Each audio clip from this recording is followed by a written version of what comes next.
ನಗರದ ಶ್ರೀಕೃಷ್ಣ ನಗರದಲ್ಲಿ ಎಲೆಕ್ಟ್ರಿಕಲ್ ಸ್ಕೂಟಿಗೆ ಬೆಂಕಿ ಹೊತ್ತಿಕೊಂಡಿದೆ. ರೋಹಿತ್ ಚೌಹಾಣ್ ಎಂಬುವರ ಓಕಿನಾವಾ ಎಲೆಕ್ಟ್ರಿಕ್ ಸ್ಕೂಟಿಯಲ್ಲಿ ಏಕಾಏಕಿ ಬೆಂಕಿ ಕಾಣಿಸಿಕೊಂಡಿದ್ದು ಅದೃಷ್ಟವಶಾತ್ ಯಾವುದೇ ಪ್ರಾಣಹಾನಿ ಸಂಭವಿಸಿಲ್ಲ. ಸ್ಕೂಟಿ ನಡೆಸಿಕೊಂಡು ಹೋಗುವಾಗ ಏಕಾಏಕಿ ನಿಂತಿದೆ. ಆಗ ಹೊಗೆ ಬರಲಾರಂಭಿಸಿದ್ದು ತಕ್ಷಣ ಅವರು ಬೈಕ್ ಅನ್ನು ರಸ್ತೆಯಲ್ಲೇ ಬಿಟ್ಟು ಕೆಳಗಿಳಿದಿದ್ದಾರೆ.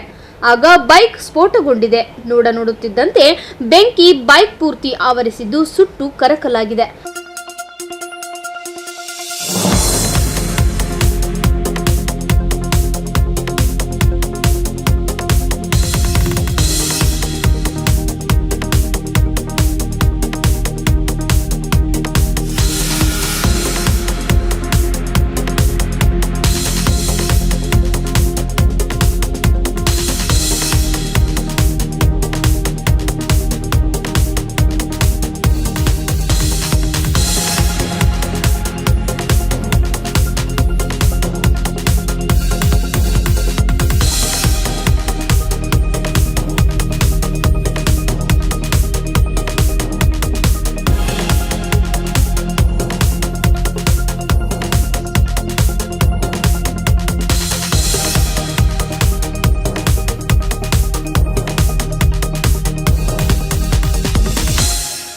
ಘಟನೆಯಲ್ಲಿ ಅದೃಷ್ಟವಶಾತ್ ಯಾವುದೇ ಪ್ರಾಣಹಾನಿ ಸಂಭವಿಸಿಲ್ಲ ಎಂದು ಬೈಕ್ ಸವಾರ ರೋಹಿತ್ ತಿಳಿಸಿದ್ದಾರೆ.